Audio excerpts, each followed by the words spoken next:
We need to get into all of God, I put together so many videos which are related because of the whole Israel Gaza conflict, and that is obviously it's still a massive crisis, right? Still And a there's so thing. many, still a thing, and there's so many like tangents and different stories and angles to talk about with respect to that war.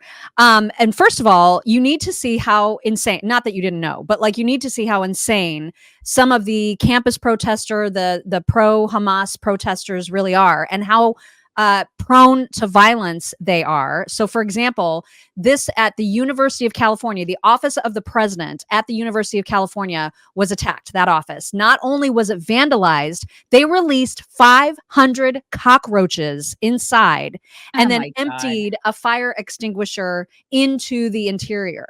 So they're getting like super, super destructive.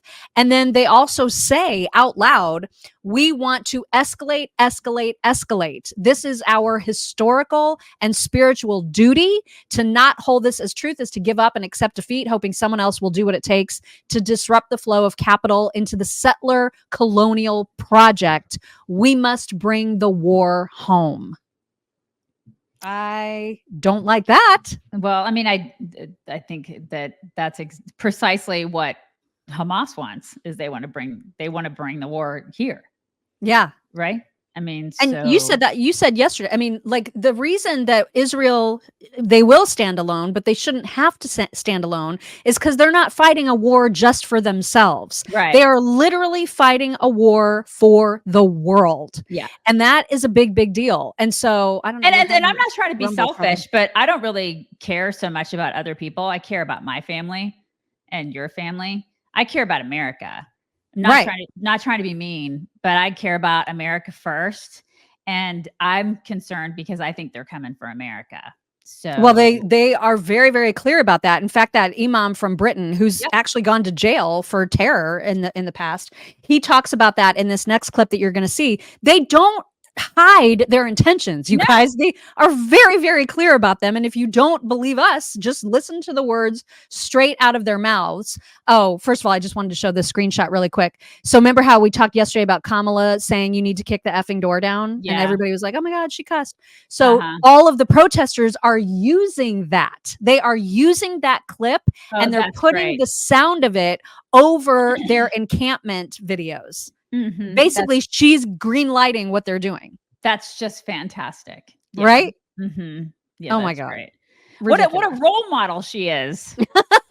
Right. Mm-hmm. All right. So anyway, back to the imam. I think his last name is like Chowdhury or something like that. We are obliged as Muslims to take the authority away from the people who have it and implement the Sharia.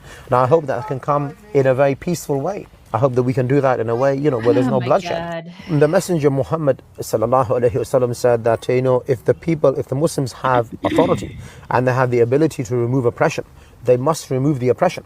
So we believe man-made law is oppression because they are implementing non-Islamic law, violating their own sanctity. So, if we are in a position of power and authority, we are obliged to take that authority, with the minimum force and to implement the Sharia, certainly. So, this will be the case one day in Britain. And when you talk about jihad, you're not talking about spiritual striving. You're talking about military jihad. No, I think there are two types of jihad in which people are engaging in today. One is the jihad of the word, and the other is jihad of the sword. So in Britain, we are engaged in the jihad of the word. And, it's as important to remove the ideological foundation and, if you like, the pillars of Western civilization, like democracy and freedom and secularism, and to expose them and to bring back people to worshipping the one true Lord, which is Allah. What do you think the timetable is for implementing Sharia in Great Britain? Do you feel like you're getting close? I would point towards, Tunisia and Egypt and these countries to show you how quickly things can change. It could be in a year or 5 years where people could be, rejecting the kind of liberal democracy. They're unhappy because, the basic needs are not being met. They're looking for alternatives. And, revolutions happen very quickly. So, I don't know how quickly the Sharia will come. Perhaps in 5 years, perhaps in 10 years. Demographically speaking, even within the next 15 or 20 years, Islam could be, the major religion of countries like Britain and Belgium and France and these other European nations. Because it's just, 15, 20 years just seems, it's fine, right? I cannot tell you how excited I am about sandal season. Like that is favorite time of year is sandal season. And listen, we're overjoyed now because we have a shoe sponsor, and that is Born Shoes. And I have been wearing Born shoes for like a gajillion years. I even have a pair that's like 18 years old. I'm not even exaggerating. They're like 18 years old. They're these red, like thong sandals. They've lasted forever. They last forever. They're durable, but they're also adorable, and they're super comfortable. I mean, you could wear them if you're on a trip and you're walking. You can wear them all day if you're walking, but they also look fabulous. Born shoes are the best. I love them so much. You might even say they're adorable. If I was you, maybe. Because you said they're durable and adorable, and I was like, they're adorable. They're adorable. They really are. They're just wonderful shoes. They're great for travel. They're great for like, special occasions, casual occasions. They've got flats, heels, boots, clogs, everything. They're pillowy. They're supportive. It used to be that I would wear stilettos, and now I'm wearing more sensible shoes. These are fashionable and sensible at the same time, and they're just awesome. We love Born Shoes so much. Take comfort in Born Shoes and go to bornshoes.com right now. You're going to get a 15% discount plus free ground shipping on any full price order when you use promo code CHICKS. Do it. Bornshoes.com. They want to implement the Sharia. I mean, he hopes there's no bloodshed. I mean, he hopes there's fingers crossed. Good luck. Good luck. God. But it's just hopes, but that's the goal, is to implement the Sharia. Do people know what that is? Honestly. I know who could answer that is the women of Afghanistan who were going to school and who had at least some freedoms before Joe Biden pulled us out in the most reckless, disastrous way possible. And now women in Afghanistan are screwed. They are completely screwed. Completely screwed. Yeah, and that's the party of women. Well, they can't define what a woman is, but they're the party of women. Yeah, right. My ass. I mean, this is the guy who completely wrecked Title IX, doesn't give a crap about women, as evidenced by what Mock just said, and so many other things. Yeah, where are the feminists? Where are the feminists? And then all this Sharia crap. Seriously. Is this what you want, feminists? Because you're or pro-Palestinian protesters. Right. This is what you're fighting for. Yeah, congrats. All these women in these encampments who are like, "Oh yeah, bring on the Sharia." Is this what you want? Because they have no idea. And I know there's another video that you're going to show us. That's what I was just leading to. And the reason that I brought up Afghanistan is because CNN, I cried when I watched this yesterday. Me too. It was so upsetting. And to think about how much Afghanistan has changed because of what Joe Biden did. This will absolutely break your heart. But just remember that when you see the campus protesters, this is the ultimate end of what they are fighting for. Okay. They're idiots and they don't understand that, but this is what they are fighting for. The white bearded man who claims he's 55 years old comes to collect her.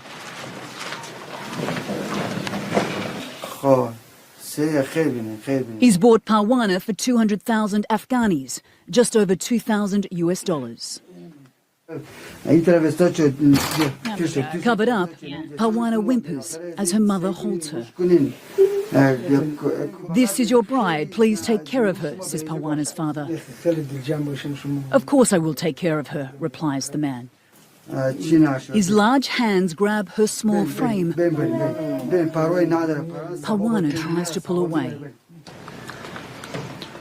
As he carries her only bag of belongings, she again resists, digging her heels into the dirt. Oh my God. But it's futile. The fate of this small, helpless child has been sealed. 9-year-old Litan and 4-year-old Zeton for $1,000 US each. My God. Do you know why they're selling you? The journalist asked Zeton. Because we are a poor family and don't have any food to eat, she says. Are you scared? He asks. Yes, I am. Another family in Gore province borrowed money from their 70-year-old neighbour. Now he's demanding it back, but they have nothing to give except their 10-year-old daughter, Magul. My daughter doesn't want to go and is crying all the time. I am so ashamed, he says. Terrified, she threatens to take her life. If they push me to marry the old man, I will kill myself. I don't want to leave my parents. Days later, she discovers the sale has been finalised. Oh my God. Another Afghan child sold into a life of misery. I can't believe that was CNN. I know, right? Just, I can't believe that they actually reported that. So what's up with that? Like, wow. It's just, it's unbearable to watch that. This is what these broads want. This is what they want. Do they know? I mean, it's like this. I don't think they know. I think that there's so much ignorance out there that they just don't know. Well, we've heard those man on the street interviews, right? Where they're like, what are you protesting? And they're like, free Hawaii. You know what I mean? Like they're absolute idiots. Yeah. I mean, this is what you're protesting for. This is what you want. 4-year-old little girl. That's why we say this isn't just Israel's fight. Okay. This is a world fight because Muslims have gazillions of kids and we don't. Like other religions do not. The birth rates are down for every other religion. They are multiplying like freaking roaches, and we hear the goal of the most radical among them. We hear the goal. And you see what's happening. As a surprise. You see what's happening in the UK. Yeah, it's bad. It is bad there, you guys. They're coming for America. You can call us alarmists all you want. Go ahead and call me an alarmist, but it is what it is. When you see, I mean, the crap. Britain used to be like, we used to be so simpatico when it comes to like culture and society. And now it's night and day. And look at how quickly it happened. You know what I mean? It's terrifying.